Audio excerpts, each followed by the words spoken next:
welcome back to the Fermented World. Today we're going to look on the Wee Heavy, which is the Scottish ale that I did from a beer kit just to get it used up. I added extra sugars to it, or say sugars, I added 500 grams of spray malt. I had to think of the bloody name of it then. And that gave us extra sugars. Should ramp it up to around 7% instead of the 4.8 that it was probably going to be. It's not a great deal difference, but it's a bit different. I like a stronger beer. We also reduced the amount of liquid, so instead of the 23 litres, I put it down to 16, which for some reason we are below now, which is bizarre as we've lost nothing. But hey, we're going to be adding hops depending on what the gravity is. I've got some stuff sterilising over there, but I know that this part is going to take a little bit longer. This part will be going in regardless of what it's doing. This is finings, which is going to help clear it out before I bottle it, which means it clears out quicker in the bottle. So with this finings called Beer Bright, we have to, it says, add 2 level teaspoons of powder into half a cup of cold water, whisk with a fork for 1 minute to thoroughly mix. Well, we don't have that, that's for a 23 litre batch. We don't have 23 litres, we have less than that. So I'm going to use half, which is 1 level teaspoon.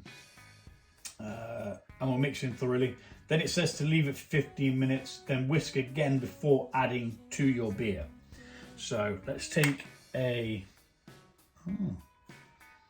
is that a teaspoon? I don't think that's a teaspoon.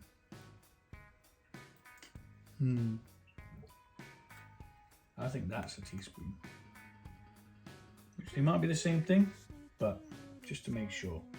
So in that goes there. Close that off, tidy as we go. And we're going to whisk this gently to begin with, just to get it all in the liquid. And then it says whisk for 1 minute. So we're going to whisk for 1 minute. And then we'll come back 15 minutes. By then everything will be sanitised, the hydrometer and that. What this helps to do is it just makes everything in there drop. All the yeast particles drop down. It will still be fermenting. It doesn't stop it from fermenting. It just stops it from floating around anymore. Now, I did look at how finings work. Now, if I'm right, it's charged particles. Well, that's that. And they just, yeah, stop the bits and bobs from floating around. So we're going to come back in 15 minutes and add this. By then we would have taken a hydrometer reading to double check that we're going to be hopping as well. If not, then we'll hop another day, that's fine. It's got to be below 1.020 to be able to dry hop. Otherwise, during that small bit of the fermentation that's left, it could ferment out some of the flavour of the hops, which we don't want. We want it in there dry hopped to give it like an extra dimension. You do that from dry hopping, you get a bit of a, what would you call it, a juiciness from certain hops. And when you boil them, you get a bitterness, but we've already done that. So we'll be back in 15 minutes.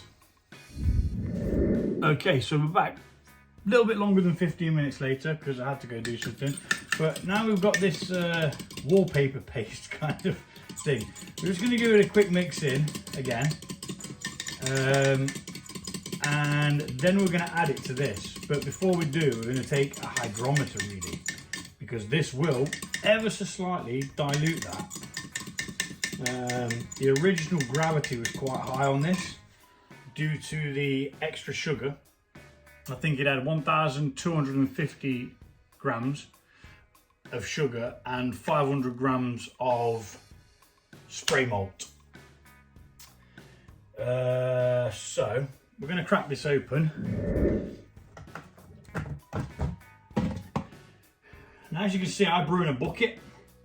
You can buy loads of fancy kit, stainless steel, and that is perfectly fine. I would not even bother to say that that is wasteful money because it will last you a hell of a lot longer. The seals on these do go though. They do deteriorate. Still bubbling away. Smells a bit pongy, but I think that's the yeast. I used a Kvike yeast for this, or Kvik, however you pronounce it.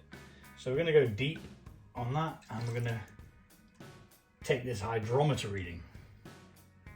The reason why we take hydrometer readings is to be able to measure the amount of alcohol in there. So at the beginning, we'll take a reading when it's full of sugar, and then we'll take a reading again later on. Now, I did already take a reading on this, but I didn't record it. Well, I did record it, but I didn't upload it.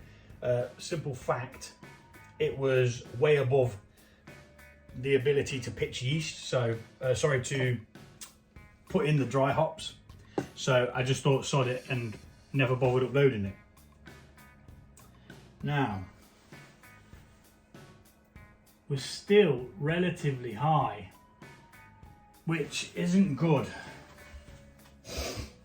It is not good at all, actually, because that means I may have overdone it with the additional sugars added.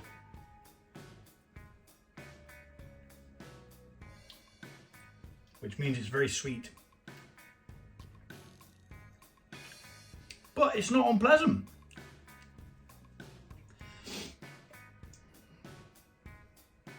It reminds me of a brown ale. I mean, I know it's dark and it is meant to be because it's less diluted, but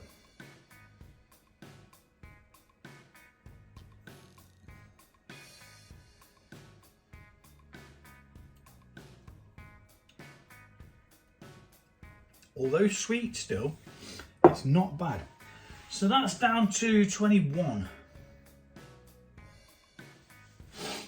Sorry, 22.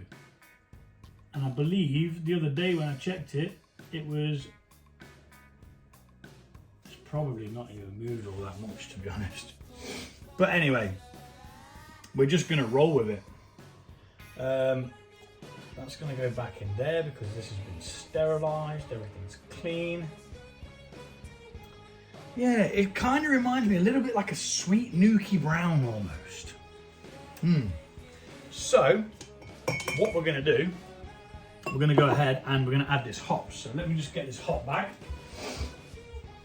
because we don't want the hops floating around, because then that just becomes another issue when you come to bottle. I prefer to put it in a little bag, a muslin bag, or sock as you might call it, a muslin sock. And what I'm going to do is, hopefully you'll be able to see this little tip. Let's move that out of the way. We don't need that just yet. I'm going to put the sock over a glass, which has also been sterilised, and we're going to get the said hops. We're going to pop it open, have a little smell,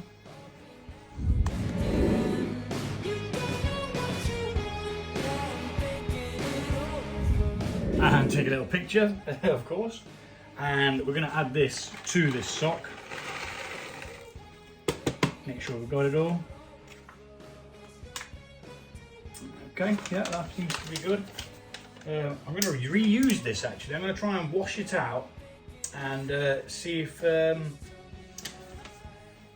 it's any good to use again. I'm going to sterilise it actually, because they're pretty good. For once you've opened your pack of hops, they've got a really good seal on them. And they were from Amazon when I bought some dried fruit for the mead that I brew. You should go check out some of my mead videos, there's loads of them. I got a bit of an obsession with it. Right, so not too tight on there. And then what we're gonna do is, we're gonna spread it out so it gets a chance to move around. What it's gonna do is it's gonna sink to the bottom to begin with, but then once it all gets a little bit of moisture in it, it will float to the top. and it will come back to us. So what we're going to do now is we're going to add this finings, which really with a dark ale it's not all that much of a bother because it's going to stay dark anyway, but we just want to make sure that we're getting rid of most of the nasties.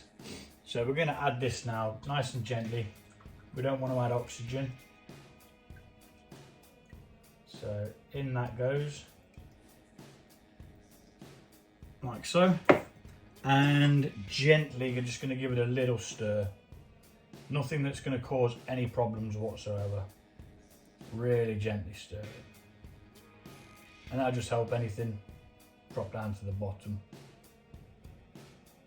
And there we are. That is all we're doing today. Lid goes back on. And I suppose we just wait. I mean, you can give it as long as you like, really, to brew. It's taking longer than I expected, to be honest, which means I'm going to get another brew on, because with it being 20, it's not reaching the level that I want it to be at in ABV. So, yeah, quick calculation and we'll see what it would be if we leave it as it is now. Okay, so that's only at 5.2 at the moment, which is nowhere near what we want. So, I think we're just going to have to leave it going and see what happens in another week. This was started on the 5th. It's now the 18th. So, yeah, it should be done. Unless I overdid it with adding the spray malt and having less liquid. It might have overwhelmed the yeast. Unless it's gone through all of the sugars and it's just the spray malt that it's struggling with. Because some of the spray malt, because it's actually malted, is unfermentable. Well, slow fermenting, which is what you use it for the carbonation side of things. Yeah, we'll just leave it. We'll see what happens. I'm in no rush for it anyway. It'd be nice to have it while it's still cold out because it's that kind of beer. And even though it has got its sweetness, we'll come back in 1 week. We'll give it 7 days. 3 days for the hops in there. So after 3 days, I'll take the hops out because you don't want to end up leaving like a grassy taste that people say. I've never noticed it before. I've never encountered it. But if you leave it in too long, then sometimes it can do that, I believe. And we don't want that. So I'll leave it 3 or 4 days, depending on what I've got going on. If I ain't got time to do it, I ain't got time to do it. That's just as simple as life is. And yeah, we'll check back on it in about a week. Adios.